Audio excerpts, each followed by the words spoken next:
এই একবার মাত্র বলা হয়েছে, তারপরে এলো নামাজ বা সালাত। শব্দটা কোরআন মাজিদে কতবার এসেছে এটা আপনারা জানেন, প্রায় 82 বার, তাই না? কম বেশি 2-4টা কম বেশি আলাদা ব্যাপার, 82 বার। তারপরে একটা এসেছে কি, সিয়াম। সিয়াম শব্দটা পবিত্র আল কোরআনে কত জায়গাতে ব্যবহার করা হয়েছে? মাত্র 11 জায়গাতে। 11টা জায়গাতে সিয়াম শব্দটিকে উল্লেখ করা হয়েছে কোরআন মাজিদে। মনে রাখবেন, আমি আবার ধরবো। তারপরে এলো যাকাত।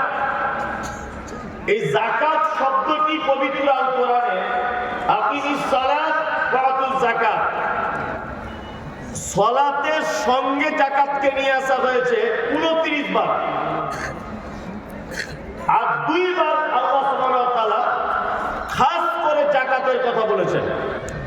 তার মানে ওইদিকে 29 আর এইদিকে 2, 31 বার যাকাতের কথা উল্লেখ করা হয়েছে কোরআন মাজিদে। তারপরে এলো হজ। হজ করতে হবে, হজের পদ্ধতি, হজ সংক্রান্ত বিষয় পবিত্র আল কোরআনে 11 বার ব্যবহার করা হয়েছে হজ শব্দটি। ভালো করে বোঝার চেষ্টা করুন। তাহলে ইসলামের মূল ভিত্তির প্রথম যেটা, সেটা হচ্ছে লা ইলাহা ইল্লাল্লাহ। এটা কবার এসেছে কোরআনে? একবার। সালাত বা নামাজ 82 বার। তারপরে এসেছে কি, সিয়াম। কতবার? 31। সিয়াম 11 বার। তারপরে এলো যাকাত। যাকাত এসেছে কতবার? 31 বার। তারপরে হজ 11 বার। আচ্ছা বলুন তো, এই 5টি জিনিসের মধ্যে সব থেকে বেশি ব্যবহার করা হয়েছে কোরআনে কোনটা? সালাত। সালাত। আর ওই জন্যে আমরা আলেম ওলামারা শুধু একটা ব্যাপারে বক্তব্য রাখি, একটা নয়, এই ব্যাপারগুলো বেশি করে বলি। কি বলি? নামাজ পড়ো ভাই, তাছাড়া জাহান্নাম চলে যাবে। আর এত জাহান্নামের কঠিন আযাব তোমাকে আর পৌঁছানো যাবে না। আজান হলে বাড়িতে বসে থেকো না ভাই রে, তাড়াতাড়ি করে মসজিদে যাও। বক্তারা ওয়াজ করছে, তুই নামাজ পড়ো। ভালো করে বলতে, 10 বিঘা জমি ধান করেছেন, তাড়াতাড়ি করে ধানের ওষুধ দিয়ে দেন। রমজান মাসে যদি দেখেন 5 লাখ টাকা বেঁচে আছে, প্রত্যেক লাখে 2,500 টাকা ভাই যাকাত দিয়ে নেন। বক্তব্য হয় না? কারণ কি বলুন তো? কারণ কি? কারণ হচ্ছে এই যে এটা খুব চলিত একটি বিষয়। নামাজ, রোজা, হজ, যাকাত এগুলো কি চলতি বিষয়, রানিং বিষয়। এই জন্য আলেম ওলামারা এইগুলোকে নিয়ে বেশি ভাবায়। আর আমি মুমতাজুল ইসলামের কথা বলছি। যাদের কাছে মোবাইল আছে, সার্চ করে দেখুন গুগলে, বইপত্র যারা পড়াশোনা করেন, আপনারা আমার কথা তদন্ত করুন। আমি এ কথা বলে দিয়ে যাচ্ছি, নামাজ সম্পর্কে কোরআনে এসেছে 82 জায়গায়। শিক্ষা অর্জন করতে হবে, জ্ঞান অর্জন করতে হবে। জ্ঞানীরাই উত্তম, যার জ্ঞান নেই সে অন্ধ, যার জ্ঞান আছে সে পণ্ডিত। শুধু জ্ঞান অর্জন করার ব্যাপারে পবিত্র আল কোরআনে আয়াত এসেছে 750টার কাছাকাছি। কটা? 750-র কাছাকাছি শিক্ষা অর্জন করার ব্যাপারে পবিত্র আল কোরআনে আয়াত এসেছে 750-র কাছাকাছি। এবার আপনারা বলুন, এই মুহূর্তে সোশ্যাল মিডিয়ার মাধ্যমে আমরা যা দেখতে পাই বা বাজার ঘাটে যা শুনতে পাই, আচ্ছা মুসলিমরা শিক্ষাতে সব থেকে আগিয়ে না সব থেকে পিছিয়ে কোনটা? বলুন। নিজের দোষটা বলতে লজ্জা লাগছে। সত্যিটা বলুন, সবার থেকে আগিয়ে না পিছিয়ে? পিছিয়ে। অথচ এই জাতির উপরে যে কিতাব এসেছে আল কোরআন, এই কিতাবের ভিতরে 750 জায়গার কাছাকাছি জ্ঞান অর্জন করার ব্যাপারে তাগিদ দেওয়া হয়েছে। আর এই জাতি সব থেকে পিছিয়ে। তবে আমরা আমাদেরকে যতটা পিছিয়ে বলা হচ্ছে আমরা ততটা পিছিয়ে নয়, আমাদেরকে পিছিয়ে দেওয়া হচ্ছে। আমাদেরকে যতটা দেখানো হচ্ছে যে মুসলিম মানে অশিক্ষিত, মুসলিম মানে লেখাপড়া জানে না, এটা নয়। আমাদেরকে সোশ্যাল মিডিয়ার মাধ্যমে ভাবিয়ে তোলা হচ্ছে এগুলো, এছাড়া আর কিছু নয়। যাই হোক, তাহলে শিক্ষা সম্পর্কে আলোচনা করার দরকার আছে না নাই? এবার আপনারা বলুন, আছে? আছে। এইবার আপনাদেরকে আমি পবিত্র আল কোরআনে দিয়ে বক্তব্যটা শুরু করছি। মুহাম্মদ সাল্লাল্লাহু আলাইহি ওয়াসাল্লাম যে জায়গাটায় জন্মগ্রহণ করেছিলেন, এই জায়গাটার নাম কি ছিল? মক্কা। কি? মক্কা। আর আল্লাহ নবী সাল্লাল্লাহু আলাইহি ওয়াসাল্লাম যে যুগে তিনি জন্মগ্রহণ করেছিলেন, এই যুগটির নাম ছিল আইয়ামে জাহিলিয়া। আমার বক্তব্য যদি শেষ পর্যন্ত ধৈর্য না থাকে, অন্তত এইটা শুনে আপনাকে উঠতে হবে, তার আগে ওঠা যাবে না। এইটা শুনতে হবে। আইয়ামে জাহিলিয়া, এই জামানাতে আল্লাহ নবী সাল্লাল্লাহু আলাইহি ওয়াসাল্লাম পৃথিবীতে আগমন করেছিলেন। আইয়ামে জাহিলিয়াতটা কেমন ছিল? না, মানুষ এতটাই নিচে নেমেছিল। আপনারা জানেন যে পুরুষ আর নারীর একটা শারীরিক সম্পর্কের প্রয়োজন হয় নির্দিষ্ট বয়সে। বাপ তার বেটির সঙ্গে শারীরিক সম্পর্ক স্থাপন করত, ভাতিজা তার ফুফুকে নিয়ে রাত কাটাতো বৈধ মনে করে, ভাই তার বোনের সঙ্গে শারীরিক সম্পর্ক করত বৈধ মনে করে। মানুষ মারা গেলে তার মাথাটাকে কেটে মাথার মগজ বার করে দিয়ে তার মাথার এই কুপলিটাতে মদ রেখে তারা মদ পান করত। এত জাহিলিয়াত বেড়ে গিয়েছিল। আর আজ থেকে সেই জাহিলিয়াতের জামানায় প্রধান পাপ ছিল চারটি পাপ। কটি পাপ? চারটি পাপ। সর্বপ্রধান পাপ ছিল চারটি। এক, মদ পান, মনে রাখবেন। দুই, ব্যভিচার। তিন, সুদ। চার, চক্র বৃদ্ধি হারে সুদ। চার, গোত্তরীয় ঝামেলা। মানে এই বংশের লোক ওই বংশের সঙ্গে কিছু হলে মারামারি করে দেবে। আলাদা আমরা জিজ্ঞাসা করে দেখবেন, আউস আর খাজরাত বলে দুটো গোত্র, একটা উটকে পানি পান করানোকে কেন্দ্র করে, উট সামান্য, উটকে পানি পান করানোকে কেন্দ্র করে 100 বছর তারা যুদ্ধ চালিয়েছে। দুটো গোত্র 100 বছর এইরকম গোত্র নিয়ে ঝামেলা চলত। ঠিক এইরকম এক কঠিন পরিস্থিতিতে মুহাম্মদ সাল্লাল্লাহু আলাইহি ওয়াসাল্লাম তিনি আস্তে আস্তে করে বড় হচ্ছেন। তিনি ছোটবেলা থেকে ছিলেন কোমল হৃদয়ের মানুষ, মিষ্টি ভাষার মানুষ। ছোট থেকে তিনি অন্যায়ের বিরুদ্ধে প্রতিবাদ করতেন। ছোট থেকে তিনি অন্যায়ের বিরুদ্ধে বলিষ্ঠ কণ্ঠে বক্তব্য রাখতেন। এই অন্ধকারে নিমজ্জিত জাতিকে আলোর দিকে টেনে আনার জন্য এবং মানুষকে বিপদ থেকে বাঁচাবার জন্য, অন্যায় থেকে বাঁচাবার জন্য তখন তিনি নবী হননি, একটা সংগঠন তৈরি করেছিলেন। সংগঠনটির নাম দেওয়া হয়েছিল হিলফুল ফুজুল। এগুলো যারা ইসলামিক হিস্ট্রি জানেন আপনারা বলতে পারবেন। এই হিলফুল ফুজুল সংগঠনটি আল্লাহ নবী সাল্লাল্লাহু আলাইহি ওয়াসাল্লাম যুবকদেরকে নিয়ে পরিচালনা করতেন, যুবকদেরকে নিয়ে। আর অন্যায় যেখানে হতো আল্লাহ নবী ছেলেপিলেদেরকে নিয়ে, যুবকদেরকে নিয়ে সেইখানে অন্যায় বাধা দিতেন। আচ্ছা, মুহাম্মদ সাল্লাল্লাহু আলাইহি ওয়াসাল্লাম লেখাপড়া জানতেন? আক্ষরিক জ্ঞান ছিল? ছিল না তো। এরই মাঝখানে আল্লাহ নবী সাল্লাল্লাহু আলাইহি ওয়াসাল্লাম মক্কা থেকে 3.5 কিলোমিটার দূরে জাবালে নূর বলে একটি পাহাড়, সেই জাবালে নূর পাহাড়ে আল্লাহ ধ্যান করতেন। একদা জিবরিল আমিন এলেন, আল্লাহ নবীকে বলছেন ই করো। আল্লাহ নবী বলছেন আমি পড়তে জানি না। জিবরিল আমিন আল্লাহ নবীকে সিনার সঙ্গে চাপ দিয়ে ধরলেন, ধরে বললেন ই করো, পড়তে জানি না। আবার জোরে চাপ দিলেন, ই করো, বলুন। মুহাম্মদ সাল্লাল্লাহু আলাইহি ওয়াসাল্লাম 3 নম্বরে বললেন ইকরা বিসমি রাব্বিকাল্লাযী খালাক, খালাকাল ইনসানা মিন আলাক। 5টি আয়াত অবতীর্ণ হলো। আচ্ছা, এবার আপনাদেরকে আমি বলছি, কোরআনের 5টি প্রথম আয়াত অবতীর্ণ হলো কোথায়? গারে হীরাতে। মক্কায় কটা পাপ, বড় পাপ বলেছি? 4টা। কটা? 4।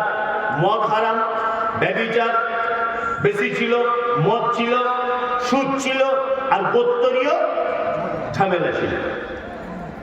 আল্লাহ সুবহানাহু ওয়া তাআলা মুহাম্মদ সাল্লাল্লাহু আলাইহি ওয়াসাল্লামকে গারে হীরাতে ডেকে নিয়ে গিয়ে বলছেন, আপনি জাতিকে পরিত্রাণের জন্য, একটা অন্ধকারে ডুবে যাওয়া জাতিকে আলোর দিকে টানার জন্য, একটা অপরাধে লিপ্ত জাতিকে অপরাধ মুক্ত করতে আপনি যে সংগঠনের মাধ্যমে সংগ্রাম চালিয়ে যাচ্ছেন, আপনি তো লেখাপড়া জানেন না। প্রথমে আপনি লেখাপড়া জানুন, জ্ঞান অর্জন করুন, পড়াশোনা করুন, তারপর একটা জাতিকে পরিবর্তন করার চেষ্টা করবেন, তার আগে নয়। আল্লাহ তো ইচ্ছা করলে আয়াত অবতীর্ণ করতে পারতেন আজকে থেকে মদ হারাম, যে আয়াত অবতীর্ণ করতে পারতেন আজকে থেকে ব্যভিচার হারাম, যে আয়াত অবতীর্ণ করতে পারতেন গোত্তরীয় ঝামেলা হারাম, যে আয়াত অবতীর্ণ করতে পারতেন সুদ হারাম। সমস্ত কিছু আয়াতকে বাদ দিয়ে তিনি মুহাম্মদ সাল্লাল্লাহু আলাইহি ওয়াসাল্লামকে বলছেন, ইকরা, আপনি আগে পড়াশোনা করুন। আপনি যে অসভ্য মানুষদেরকে সভ্য করতে চাইছেন, আগে আপনি পড়াশোনা করুন, তারপর পারবেন এটা, তার আগে পারবেন না। তার মানে এই ঘটনা থেকে বোঝা যায়, একটা জাতিকে পরিবর্তন করতে গেলে সর্বপ্রথম হাতিয়ার হিসেবে কাজে লাগাতে হবে শিক্ষা। 2, তারপরে কাজে লাগাতে হবে যুবকদেরকে। মুহাম্মদ সাল্লাল্লাহু আলাইহি ওয়াসাল্লাম অন্ধকারে ডুবে যাওয়া মানুষদেরকে আলোর দিকে আনার জন্য কাদের নিয়ে সংগঠন করেছিলেন? যুবকদেরকে নিয়ে। আজকে মাদ্রাসা, মসজিদ, মক্তব, ঈদগাহ, জলসা, এই সমস্ত জায়গাতে আমাদের যুবকদেরকে ঝাঁপিয়ে পড়তে হবে। তাছাড়া ইসলামকে বর্তমানে টিকে রাখা বড় মুশকিল, বড় কঠিন। তবে এই বক্তব্য দিলে বয়স্ক মানুষরা রাগ করবে, বয়স্ক মানুষরা ভাববে তাহলে আমাদের এমন কোনো দাম নাই। এই শুনে একটা কথা, 60 বছর বয়স হয়ে গেলে সরকারি চাকরি আর থাকে না তো সরকার ওকে বাদ দিয়ে দেয় কেন? জানে যে বুদ্ধি কমে যাচ্ছে, আস্তে আস্তে চোখে কম দেখছে, কানে কম শুনছে। বাবা, তুমি আর স্কুলে এসে সর্বনাশ করো না ছাত্রদের, তুমি বাড়িতে বসে বসে অর্ধেক বেতন পাও, তবুও ভালো, আমার স্কুলে এসো না। ওই জন্য ওকে পেনশন দেওয়া হচ্ছে বাড়িতে বসে অর্ধেক, কিন্তু স্কুলে আসা যাবে না। ও আগে ট্রেন চালাতো, ও বাড়িতে বসে থাকবে, আর চালাতে পাবে না। ও সরকারি বাস চালাতো, ও আর চালাতে পাবে না। তার মানে 60 বছর বয়স হয়ে গেলে উপর মহলের বুদ্ধিজীবীরা সমীক্ষা করে দেখছে যে ওই লোকটার বুদ্ধি কমে যাচ্ছে, ওর রাগ বেড়ে যাচ্ছে, হঠাৎ পিকআপ নিয়ে নিচ্ছে, চোখে কম দেখছে, চশমা ব্যবহার করতে হচ্ছে, স্মৃতি শক্তি লোপ পাচ্ছে। এই জন্য লোকটাকে বসিয়ে দেওয়া হয়। 60 বছর বয়স, তুমি বসো। মুসলিম সমাজ উন্নতি হবে কি করে? লোকটা যখন রিটায়ার করে বাড়িতে চলে এলো, 50 বছর, 60 বছর, 70 বছর বয়স, মাদ্রাসা, মসজিদ, ঈদগাহ, এই সমস্ত জায়গায় সেক্রেটারি কমিটি হচ্ছে, তখন কমিটিতে প্রস্তাব করা হচ্ছে 75 বছরের একজন মাস্টার মশাইয়ের নাম। ভালো করে বুঝবেন, 75 বছর কোন একজন রিটায়ারমেন্ট স্কুলের মাস্টার বা অন্য কোনো ডিপার্টমেন্টের একজন চাকরিজীবীর নাম। তখন সবাই বলছে হ্যাঁ, এই লোকটাই হোক, শিক্ষিত মানুষ। আমি বলতে চাইছি, ওই লোকটা এখন বয়স 75, ও তো নিজেই ভালো করে চলতে পারছে না, দায়িত্ব কাঁধে নিয়ে কি করবে? দায়িত্ব কাঁধে নিয়ে? মুহাম্মদ সাল্লাল্লাহু আলাইহি ওয়াসাল্লাম যে পদ্ধতি বলে দিয়ে গেছেন, যে একটা জাতিকে যদি তোমরা পরিবর্তন করতে চাও, সর্বপ্রথম হাতিয়ার হিসেবে যুবকদেরকে ব্যবহার করো। যুবকদের বিপ্লবের কারণে একটা জাতির পরিবর্তন আসতে পারে। আপনারা দেখতে পেলেন না, কিছুদিন আগে বাংলাদেশের এক স্বৈরাচারী সরকার আলেম ওলামাদের উপরে কি অত্যাচার, নির্মম ভাবে মারছিল। আল্লামা দেলোয়ার হোসেন সাঈদীকে মারলো, বিভিন্ন আলেম ওলামাদেরকে আয়না ঘরের ভিতরে ঢুকিয়ে মারলো, বড় বড় আলেমদেরকে কোটি কোটি টাকা মামলা, মিথ্যা মামলায় ফাঁসিয়ে দিল, কত আলেম ওলামাদেরকে জেলখানাতে বন্দী করে রাখলো। ওই দেশে এই জালেম সরকার পালাতে বাধ্য হয়েছে যুবক ছেলেদের কঠিন সংগ্রামের মাধ্যমে।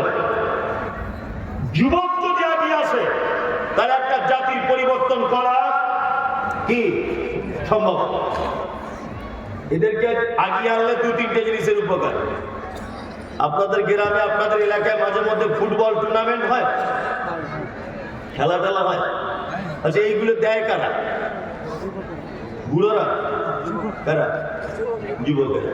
আর আমার কলকাতাতে দেখেছি ফুটবল টুর্নামেন্ট যখন হয়, দুটো মেয়ে ভাড়া করা থাকে, হাফ প্যান্ট পরে থাকে, একটা করে গোল হয় আর ঝুমঝুমি বাজিয়ে নাচে। কি বললাম বুঝলেন? গ্রামে ফাংশন হচ্ছে, গ্রামে ডিজে বাজিয়ে পিকনিক হচ্ছে, এগুলো করে কারা? বুড়োরা না ইয়াংরা? ইয়াংরা। আপনাকে গ্রামে টার্গেট করতে হবে যে কোন যুবক ছেলেগুলো এই কাজে লিপ্ত, যারা গ্রামে খেলা দিচ্ছে, ঢোল বাজাচ্ছে, এরা কারা? এরকম 10 জন ছেলেকে আপনারা লিস্ট করুন। লিস্ট করে মসজিদ, মাদ্রাসা কমিটি, ঈদগাহ কমিটি যখন হবে, ওই 10 জনকে দায়িত্ব দিয়ে দিতে হবে। কি বলছে বুঝতে পারছেন? তার মানে ন্যাংটো মেয়েদের এনে ফুটবলের মাঠে নাচানো, এই কাজে যদি কেউ যুক্ত থাকে, আমি বলবো তাকে যদি মাদ্রাসা, মসজিদ, মক্তবের দায়িত্ব দিয়ে দেওয়া হয়, ও লজ্জাতে ওখানে যাবে না। ইস, আমি মসজিদের দায়িত্বে আছি, আমি আরো কাজে নেই বাবা, আগে যা করেছি। এটা বলবো কি বলবে না? বলবো। ওই জন্য যুবকদেরকে আগে আসতে হবে। 2, শিক্ষা। শিক্ষা ছাড়া কোন জাতির পরিবর্তন আসতে পারে না। এই দেখুন পবিত্র আল কোরআন এবং হাদিসের শিক্ষার গুরুত্ব কতটা। আচ্ছা বলুন তো দেখি, কুকুর বাড়িতে লালন পালন করা বৈধ না অবৈধ? অবৈধ। হ্যাঁ, অবৈধ।